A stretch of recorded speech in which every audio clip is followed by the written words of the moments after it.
Ma collègue a parlé de différenciation territoriale. J'ai beaucoup apprécié votre propos, M. Daniel, parce que vous l'éclairez avec beaucoup de pragmatisme. Je vais essayer, alors, ce que je vais vous proposer n'est pas une démarche pragmatique, mais à mon avis, il faut aussi, je voudrais avoir votre sentiment et votre regard sur cette réalité. L'État, la composante du budget de l'État et du déficit de l'État, c'est principalement le budget de l'État, mais c'est aussi le budget de la sécurité sociale, et c'est aussi le budget des collectivités territoriales. Or, on sait que ce ne sont pas les collectivités territoriales qui pèsent dans le déficit, ou du moins pour une somme tellement modeste qu'on peut l'oublier, parce qu'elles sont plutôt, en termes de gestion, on les a beaucoup stigmatisées. L'État les a utilisées pour dire, regardez, ce sont les grands dépensiers. Mais quand vous regardez aujourd'hui les départements, et je connais bien le département du Jura, on a une gestion qui a été citée en exemple par la Cour des comptes. Donc, alors qu'on a repris le département dans une situation catastrophique il y a 3 ans, on l'a redressé, on a désendetté, on a réduit. Alors, on a utilisé le marteau, le couperet et le rabot. On a tout utilisé, mais on arrive vraiment à des résultats marquants, pregnants. La réalité aujourd'hui, c'est que l'État fait 25 milliards de progression de dette, enfin de dépenses de l'année dernière à cette année. C'est-à-dire, si on compare le budget 2018 et le budget 2019, on a plus 25 milliards d'euros de dépenses supplémentaires. Alors ça se voit moins dans le résultat définitif du déficit, puisqu'on a des recettes en progression. Mais j'aimerais vous êtes suffisamment, alerté pour avoir imaginé une projection si à la fois la croissance n'est pas au rendez-vous, du moins pas telle qu'elle est attendue, ou si les taux d'intérêt venaient à bouger en 2019. Comment vous analysez les choses? Alors, effectivement, ce que vous dites est très important parce que quand on analyse le déficit le déficit public, l'essentiel effectivement est porté par l'État, ce qui est assez naturel parce que, encore une fois, le rôle du déficit budgétaire, ce serait de lisser le cycle économique. Et donc, si vous vous souvenez des traités européens, normalement, dans les traités européens, il doit y avoir un déficit conjoncturel qui est inférieur à 3%, mais le déficit structurel doit être inférieur à 0,5%. Ce qui me frappe, c'est que dans le débat politique, on n'arrête pas de parler de Maastricht, alors que Maastricht c'était pour rentrer dans l'Union économique et monétaire alors qu'on est dedans, donc c'est pas Maastricht notre enjeu, c'est le pacte de stabilité de croissance, c'est le TSCG. Deuxième chose qui me frappe, c'est que, et là je m'adresse aux parlementaires, c'est que vous avez voté pour la plupart le TSCG, mais on ne respecte pas. On ne le respecte pas, et je ne comprends pas comment aucun député ne se lève en disant écoutez, moi j'ai voté le TSCG, je ne voterai pas ce budget. Je ne voterai pas ce budget parce que, en disant simplement, écoutez, j'ai été cohérent, j'ai voté le TSCG, ce budget n'est pas conforme au TSCG, c'est pas la peine de l'examiner dans les détails de ceci ou cela, je refuse de le voter.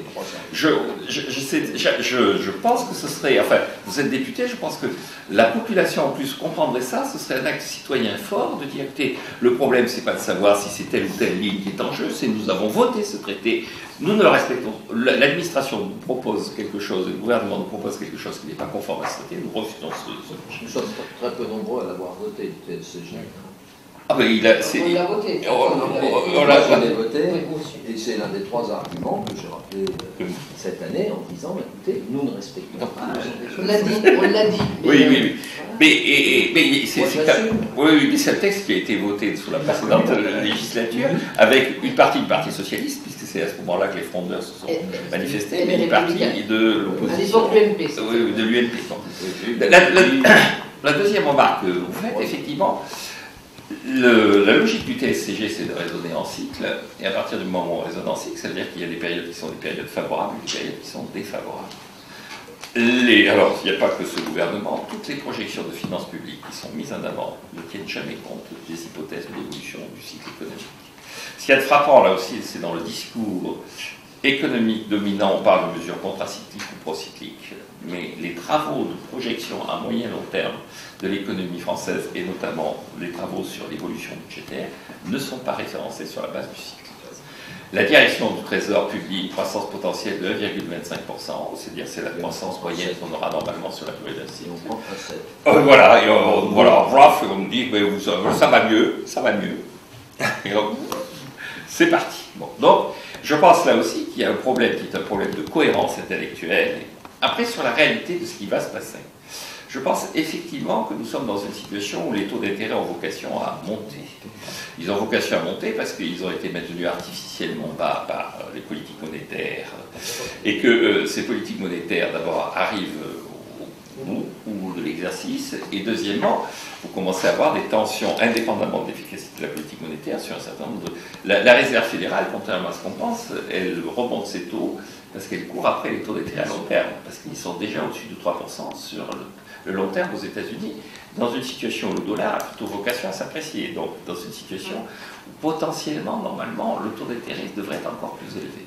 Donc je pense qu'effectivement, il y a une forme d'insouciance par rapport au fait que le cycle va se retourner et que les taux d'intérêt vont augmenter. Comment est-ce qu'on fera? Alors, vous avez 3 solutions par rapport à ça. La première, c'est ce que j'appelle la jurisprudence Chirac, il paraît qu'il aurait dit en 2003, au moment où la France était menacée d'être sanctionnée par les autorités européennes, il aurait dit « mais Bruxelles ne nous enverra pas les chars, ils n'en ont pas ». Et donc, c'est cette jurisprudence, c'est un peu le raisonnement du gouvernement italien actuel, c'est bon, on va faire le bras de fer et tout ça, mais à la fin, qu'est-ce que vous allez faire? Bon, le tout, c'est on va se trouver un moyen de sauvegarder la face de tout le monde, mais vous n'allez rien faire, vous allez être obligé, nous, le budget, c'est nous qui l'administrons, donc le budget, vous allez être obligé de le constater. Bon. Donc, cette insouciance qui consiste à dire, bon, ben, en 2008-2009, on est arrivé à des niveaux de déficit budgétaire de 7-8% du PIB. Bon. Donc, la première attitude. La deuxième, c'est, je pense, malgré tout, indépendamment des autorités bruxelloises, une perte d'influence et de crédibilité en Europe. Encore une fois, je parlais de ce qu'a dit Mark Rutte. Moi, ça m'a frappé quand même. Je pense qu'un Premier ministre néerlandais ne parlait pas comme ça à Jacques Chirac, à François Mitterrand ou à Valéry Giscard d'Estaing. Je pense que, et vous écoutez la façon dont le numéro 2 de la commission, qui est Letton, parle de nous, Dombrovski, il dit des choses assez désagréables sur la façon dont... Donc, je pense qu'il y a un côté fierté nationale, c'est ce que disait Mario Monti. Derrière l'effort de rigueur, il y a aussi le rétablissement de la dignité nationale. Mario Monti disait notre politique, par rapport à ce qu'avait fait Berlusconi, elle va rétablir les finances publiques parce que l'Europe l'exige, parce que la génération future le demande, et parce qu'effectivement, il y a un problème de dignité nationale derrière tout ça, si on veut continuer. Et puis, le troisième élément, c'est que je pense que l'humiliation suprême, si vous voulez, la crainte suprême, c'est non pas une situation à la grecque, mais une situation intermédiaire entre ce qu'a connu la Grèce et plus proche peut-être de ce qu'a connu le Royaume-Uni dans les années 70, c'est-à-dire l'appel à des concours internationaux, donc il ne serait pas le FMI, mais qui serait le MES ou le FESF si on était en situation liée à une perte brutale de la notation, enfin une dégradation brutale de la notation de la dette française.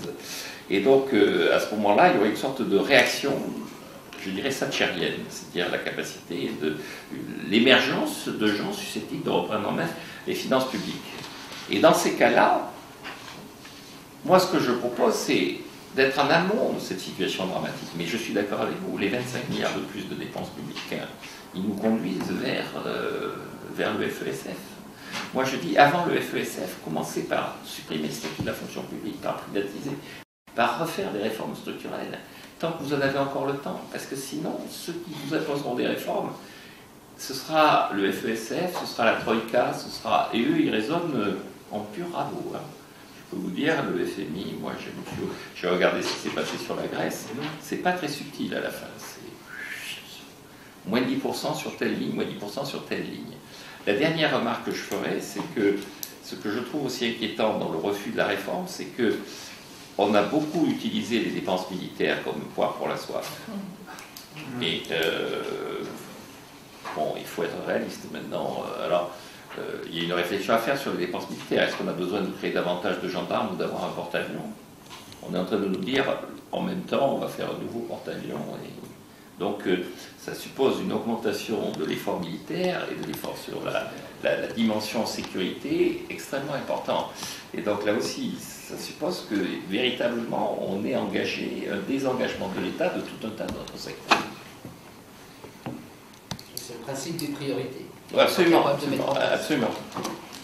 Non, mais pour confirmer ce que vous dites, hein, je pense que c'est assez malhonnête de présenter des projections sans tenir compte de l'évolution scientifique. Et mon message à tous les députés ici, c'est faites passer à tous vos collègues, on a voté le TSCG, tous les budgets qui arrivent non conformes au TSCG, on ne veut même pas le regarder, on ne le regarde pas, on passe à autre chose.